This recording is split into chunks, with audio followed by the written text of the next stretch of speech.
बिस्मिल्लाहिर्रहमानिर्रहीम। अस्सलाम वालेकुम। आज 20 अगस्त रोज़ मंगल हम बात करेंगे दो अहम केसेस के हवाले से। बुशरा बेगम को 9 मई के 12 मुकदमात में डिस्चार्ज कर दिया गया है। उनके ख़िलाफ़ मुकदमात को कलअदम करार दे दिया है। उनकी हद तक अदालत ने, मैंने आपको बताया था कि जिस्मानी रिमांड की दरख्वास्त दायर की थी और पाकिस्तान तहरीक इंसाफ के सरबराह इमरान खान की अहलिया बुशरा बेगम ने अबूरी ज़मानत की दरख्वास्त दायर की थी और अदालत ने अबूरी ज़मानत की इस्तदा को मुस्तरद कर दिया था और अदालत ने 1 हफ़्ते का टाइम दिया था पुलिस को कि अब तफ्तीश मुकम्मल करके ले आएँ। पुलिस ने जिस्मानी रिमांड की दरख्वास्त दी। 2 दिन पहले बुशरा बेगम को पेश करना था, पेश न किया गया और फिर आज बिल आखिर उनके जिस्मानी रिमांड की दरख्वास्त पर समाअत हुई और अदालत ने तमाम जो आर्गूमेंट्स हैं सलमान सफदर साहब के भी और प्रोसिक्यूशन के भी, वो सुनने के बाद उनको डिस्चार्ज कर दिया है। उसकी तफसील मैं आपके साथ शेयर करूंगा और ये मैंने पहले ही आपके सामने ये तफसील रख दी थी कि इन 12 मुकदमात में वो डिस्चार्ज हो जाएंगी और यही एक तरीका होता है। और यही चूँकि लाहौर हाई कोर्ट की 2 जजमेंट्स आ चुकी हैं, सनम जावेद केस में और इमरान खान के जिस्मानी रिमांड के केस में, उसके ऊपर हम बात करेंगे। सबसे पहले मैं आपको बताता चलूँ कि साबिक वीसी पंजाब यूनिवर्सिटी मुजाहिद कामरान हमारे दौर में भी यही थे वीसी हमारे, मुजाहिद कामरान, इनके ख़िलाफ़ एक केस था खिलाफ ज़ाब्ता भर्तियों और बदउनवानियों का। एहतसाब अदालत ने पंजाब यूनिवर्सिटी के साबिक वाइस चांसलर डॉक्टर मुजाहिद कामरान समेत दीगर के ख़िलाफ़ रेफरेंस बंद करने से मुतल्लिक़ नैब की दरख्वास्त पर 29 अगस्त को हतमी दलाइल तलब कर लिए। जज कमरुज़्ज़मान ने नैब की दरख्वास्त पर समाअत की। पंजाब यूनिवर्सिटी के साबिक वाइस चांसलर समेत दीगर के ख़िलाफ़ रेफरेंस बंद करने की इजाज़त मांगी गई। नैब ने रेफरेंस वापस लेने के बारे में तफसीली रिपोर्ट भी अदालत में दाखिल कराई। रिपोर्ट के मुताबिक रेफरेंस का जायज़ा लिया है और मुलज़मान के ख़िलाफ़ शवाहिद मौजूद नहीं हैं। रेफरेंस की जांच पड़ताल में ना करप्शन साबित हुई है, ना ही अख्तियारात का नाजायज़ इस्तेमाल साबित हुआ है। नैब ने वाज़ेह किया कि डॉक्टर मुजाहिद कामरान और दीगर के ख़िलाफ़ इल्ज़ामात साबित नहीं हो सके, इसलिए रेफरेंस वापस लेने की इजाज़त दी जाए। नैब डॉक्टर मुजाहिद कामरान समेत दीगर के ख़िलाफ़ ज़ाब्ता के बरक्स भर्तियों और बदउनवानी के इल्ज़ाम में रेफरेंस दायर किया गया था। नैब की दरख्वास्त पर 29 अगस्त को दलाइल तलब कर लिए हैं। अब जब प्रोसिक्यूशन कह रही है कि जी ये मुकदमा हम ख़त्म करना चाहते हैं, हम वापस लेना चाहते हैं, तो बाकी सारी फॉर्मेलिटी होती है और ये वापस हो जाएगा। आपने देखा एहसन इकबाल के ख़िलाफ़, एहसन इकबाल बरी हो गए लेकिन उस मुकदमे को ख़त्म कर दिया आज नैब की जानिब से और नैब ने बाकायदा तौर पर दरख्वास्त दी थी जिसको मंजूर कर लिया गया। दूसरी तरफ जो अहम पेशरफ सामने आई वो है मोहम्मद अकरम, जो साबिक डिप्टी सुपरिटेंडेंट है अडयाला जेल के, उनकी अहलिया की जानिब से दरख्वास्त दायर की गई है। और एक तो लाहौर हाई कोर्ट में जो दरख्वास्त उन्होंने कल दायर की थी जिस पर लाहौर हाई कोर्ट ने हुक्म दिया सुपरिटेंडेंट अडयाला जेल को ज़ाती हैसियत में पेश होने का और साथ IB से और CPO रावलपिंडी से बयान हल्फी समेत रिपोर्ट तलब की थी, उसमें अब अदालत ने पुलिस हुकाम को हलफनामा जमा करवाने का हुक्म दे दिया और सुपरिटेंडेंट को 21 अगस्त के लिए उनकी 21 अगस्त यानी कल के लिए उनको ज़ाती हैसियत में तलबी का सम्मन भी जारी कर दिया गया है। दूसरी तरफ जो अहम पेशरफ सामने आई है वो है मोहम्मद अकरम की अहलिया की जानिब से एक दरख्वास्त दायर की गई है और उसमें ये कहा गया है कि हमारे घर पर जेल पुलिस की जानिब से सर्च वारंट के नाम पर और सर्च करने के लिए उन्होंने मोबाइल लेने आए थे और जेल पुलिस वालों ने धावा बोला और उन्होंने संगीन नताइज की धमकियां दी। ये उनकी अहलिया की जानिब से। लापता deputy superintendent jail Mohammad Akram के घर पर पुलिस के मुबैना छापे के ख़िलाफ़ उनकी अहलिया ने दरख्वास्त दायर की। मोहम्मद अकरम की अहलिया महमूना रियाज ने थाना सदर बैरूनी में दी गई दरख्वास्त में मौक़िफ़ अख्तियार किया कि गुज़श्ता शब 10 बजे जेल पुलिस के एहलकार ज़बरदस्ती घर में दाखिल हुए। जेल पुलिस के एहलकारों ने मोबाइल फ़ोन हवाले न करने पर संगीन नताइज की धमकियाँ दी। दरख्वास्त में कहा गया कि घर दाखिल होने वालों में खातून और मर्द पुलिस एहलकारों समेत सादा कपड़ों में मलबूस अफराद शामिल थे। जेल अमला हमारे मोबाइल फ़ोन छीन कर ले गया। मोबाइल फ़ोन छीनने वाले जेल एहलकार का नाम आमिर है। मोबाइल फ़ोन बरामद करवाए जाएँ। दरख्वास्त में इस्तदा की गई कि जेल पुलिस का अमला डकैती संगीन नताइज की धमकियाँ देने का मुर्तकिब हुआ है, उनके ख़िलाफ़ मुकदमा दर्ज किया जाए, ये अदालत से इस्तदा की गई। उसी केस में जो इमरान खान को सहूलतकारी का केस है उसमें मज़ीद लोगों को भी गिरफ़्तार किया गया है और वो गिरफ़्तारियाँ, उसमें 2 ख़वातीन हैं, उनको भी गिरफ़्तार किया गया है और उनके ऊपर ये इल्ज़ाम है कि वो बुशरा बेगम और इमरान खान के दरमियान उनके पैगामात एक दूसरे तक पहुँचाती थी। ये अडयाला जेल में 2 लेडी वार्डन्स हैं, स्वीपर्स हैं اور اس کے علاوہ باقی جو جیل کا عملہ ہے، یہ 6 ہیں ملازمین جن کو گرفتار کیا گیا ہے۔ میڈیا ذرائع کے مطابق سیکیورٹی اداروں نے سہولت کاری میں ملوث 2 خواتین سمیت 6 افراد کو تحویل میں لیا ہے۔ تحویل میں لیا کہ ملازمین کے زیر استعمال موبائل فون ضبط کر لیے گئے ہیں، اور جیل کا لیڈی سٹاف عمران خان اور بشرا بی بی کے لیے سہولت کاری میں ملوث پایا گیا ہے۔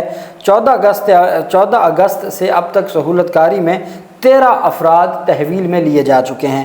اڈیالہ جیل میں یہ کہا گیا ہے کہ پاکستان تحریک انصاف کے سربراہ عمران خان کے ساتھ جو لوگ ملے ہوئے تھے، اور ان کو موبائل فون کی سروس کا بھی کہا گیا ہے کہ موبائل فون بھی ان کو وہاں پہ دیا ہوا تھا، اور ان کے پیغامات اور پیغام رسانی بھی کرتے تھے۔ مختلف طرح کے الزامات ہیں جس میں یہ اہم پیش رفت سامنے آئی ہے۔ دوسری طرف ایک D C deputy commissioner Panjgur کی ڈیتھ ہوئی تھی، ان کو قتل کیا گیا تھا اور وہ شہید ہوئے تھے۔ ڈپٹی کمشنر پنجگور قتل کیس میں اہم پیش رفت سامنے آئی ہے۔ ایک تو جو تینوں خوارج تھے، جو دہشت گرد تھے، ISPR اور اداروں کی جانب سے کہا گیا کہ ان تینوں کو واصل جہنم کر دیا گیا ہے۔ غفلت برتنے پر ڈائریکٹر جنرل لیویز نے فرائض میں غفلت برتنے پر SHO سمیت 4 اہلکاروں کو برطرف کر دیا ہے۔ اہلکاروں کی برطرفی کا نوٹیفیکیشن جاری کر دیا ہے۔ SHO اویس خان، سپاہی اعجاز احمد، شعیب احمد اور عبد الظاہر شامل ہیں۔ تحقیقات مکمل ہونے تک تمام اہلکاروں کو سزا بھی دی جا سکتی ہے۔ کارروائی بلوچستان حکومت کی ہدایت پر کی جا رہی ہے۔ واقعے کی تحقیقات کا سلسلہ جاری ہے اور دیگر اہلکاروں کو بھی برطرف کیا جا سکتا ہے۔ 12 اگست کو بلوچستان کے ضلع مستونگ میں نامعلوم افراد کی فائرنگ سے ڈپٹی کمشنر ذاکر بلوچ زخموں کی تاب نہ لاتے ہوئے شہید ہو گئے تھے، اور اب اس کیس میں کارروائی آگے بڑھائی جا رہی ہے۔ دوسری طرف پاکستان تحریک انصاف کے سربراہ عمران خان نے اسلام آباد ہائی کورٹ سے رجوع کیا ہے۔ عمران خان کا ذاتی معالجین سے میڈیکل چیک اپ کروانے کے لیے اسلام آباد میں درخواست دائر کی گئی ہے۔ وکیل انتظار پنجوتا کی جانب سے درخواست دائر کی گئی ہے۔ ڈاکٹر عاصم یوسف، ڈاکٹر فیصل سلطان، ڈاکٹر سمینہ نیازی کو عمران خان کی میڈیکل چیک اپ کی اجازت کی استدعا کی گئی ہے۔ اور آج صنم جاوید اور عالیہ حمزہ سرگودا کی دہشت گردی عدالت میں پیش ہوئیں۔ عبوری ضمانت کی درخواستیں تھیں، وہاں وہ پیش ہوئیں تو ان کے 1 مہینے کے نظر بندی احکامات کی خبریں گردش کرنا شروع ہو گئیں، اور پولیس کی بھاری نفری بھی پہنچ گئی، اور ان کے حوالے سے دہشت گردی عدالت سرگودا کے باہر پولیس نفری موجود تھی۔ پھر اس کے بعد عالیہ حمزہ اور ان کا کہنا ہے کہ ہمارے وکلا ہمیں کورٹ سے بحفاظت باہر نکالنے میں کامیاب ہو گئے، اور ان کا کہنا ہے کہ عدالت کی جانب سے ہمیں جانے کی اجازت دی گئی، جس کی وجہ سے پھر ہمیں گرفتار نہیں کیا گیا۔ ان کا یہ بھی دعویٰ ہے یا الزام ہے کہ عالیہ حمزہ کے گھر کی بھی باقاعدہ طور پر تصاویر لی جاتی ہیں، اور ایک طرح سے ان کو ہاؤس اریسٹ کیا گیا ہے، اور باقاعدہ طور پر وہاں پولیس تعینات ہوتی ہے۔ یہ ان کا الزام یا دعویٰ ہے۔ صنم جاوید تو چونکہ اسلام آباد میں ہیں KP ہاؤس میں، لیکن ان کی جانب سے بھی یہی کہا گیا کہ ان کی فیملی اور ان کے گھر کو بھی باقاعدہ طور پر اس کی نگرانی کی جاتی ہے، تو یہ ان کی جانب سے دعویٰ بھی ہے، اور آج وہ دہشت گردی عدالت میں پیش ہوئی تھیں۔ دہشت گردی عدالت کے جج ملک اعجاز آصف صاحب، جن کے خلاف ٹرانسفر اپلیکیشنز دائر کی تھیں، اور ٹرانسفر اپلیکیشنز میں جسٹس ملک شہزاد صاحب نے باقاعدہ طور پر ان پر جرمانہ عائد کیا تھا پنجاب حکومت پر، اور وہ جرمانہ کتنا تھا؟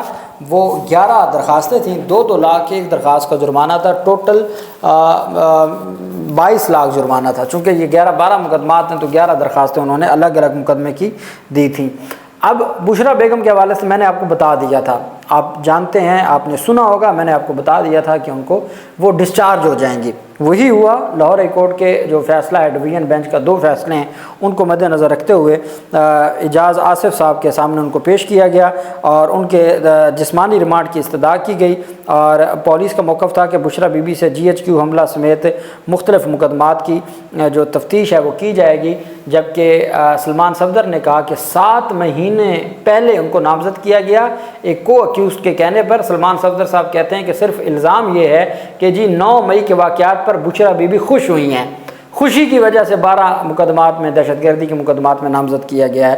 عدالت نے جسمانی ریمانڈ کی استدعا مسترد کرتے ہوئے ڈسچارج کر دیا مقدمات سے۔ بشرا بی بی کے وکیل سلمان صفدر صاحب کا کہنا تھا کہ دہشت گردی عدالت نے بشرا بی بی کے 9 مئی کے 12 مقدمات کی سماعت کی، جن میں بشرا بی بی کو مختلف بیانات کی روشنی میں نامزد کیا گیا تھا، لیکن ان بیانات کی کوئی قانونی حیثیت نہیں تھی۔ सलमान सफदर ने कहा कि अदालत ने तफसीली दलाइल सुने हैं। रावलपिंडी पुलिस ने जिस्मानी रिमांड की इस्तदा की थी, ताहम बुशरा बीबी को तमाम मुकदमात में डिस्चार्ज करके बरी कर दिया है और अदालत ने रावलपिंडी पुलिस की जिस्मानी रिमांड की इस्तदा खारिज कर दी है। उन्होंने कहा इस्तगासा ने 3 बयानात अदालत के सामने रखे हैं जिसमें बताया गया कि बुशरा बीबी 9 मई में मुलव्वस थी। हमने अदालत के रूबरू दलाइल दिए और बुशरा बीबी को तमाम मुकदमात में बरी ज़िम्मा कर दिया गया है। उनका कहना था कि काफ़ी दिनों के बाद अदालत से खुश आइंद फैसला आया है। दोनों अतराफ से तफसीली दलाइल दिए गए और अदालत ने इस्तगासा की शवाहिद मुस्तरद कर दिए। किसी हमराई मुलज़िम के बयान की कोई हैसियत नहीं है। को अक्यूज़ की जानिब से स्टेटमेंट दी गई थी ना, को अक्यूज़ के बयान की रोशनी में उनको नामजद किया गया था। को अक्यूज़ कौन से हैं? सदाकत अब्बासी है या साबिक जो डिप्टी स्पीकर थे पंजाब असम्बली के वो हैं, या 2-3 जो पाकिस्तान तहरीक इंसाफ से मुनहरिफ हैं उनके बयानात। बैरिस्टर सलमान सफदर ने मीडिया को बताया कि अदालत ने कहा 9 मई को 1 साल 3 माह हो चुके हैं, अब तक आप क्यों खामोश रहे। बुशरा बीबी के वकील ने कहा कि साइफर में इमरान खान बरी हुए लेकिन अब तक फैसला नहीं आया। सरकार की तरफ से आज 4 प्रोसिक्यूटर्स पेश हुए। सरकार का हक मौजूद है, वो आज के फैसले को कहीं भी चैलेंज करें। उनका कहना था कि मैंने कभी किसी फैसले पर तनकीद नहीं की क्योंकि मैं एक प्रोफेशनल वकील हूँ। यहाँ रात के अंधेरे में भी फैसले हुए हैं और आज के फैसले से इमरान खान के मुकदमात पर भी फ़र्क ज़रूर पड़ेगा और उनको भी मुकदमात से वो भी सुरखरू होंगे। ये कहना था सलमान सफदर साहब का। अल्लाह पाक पाकिस्तान का हामी और नासिर हो। बहुत शुक्रिया। अल्लाह हाफिज़। पाकिस्तान जिंदाबाद।